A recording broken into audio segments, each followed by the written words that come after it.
Rık. Başka kuzular var mı? Var.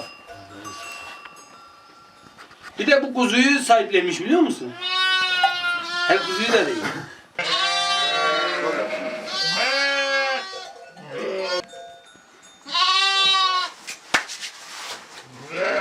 Kızım aferin.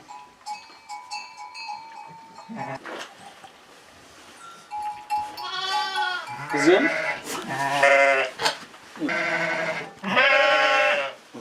Kızım.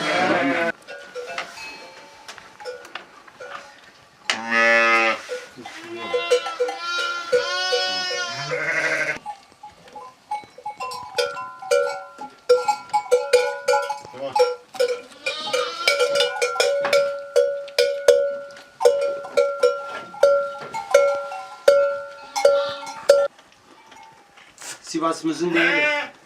Sivas kangal koyunu ve kangal köpeği. Koruma içgüdüsü yüksek olan bir hayvanımız.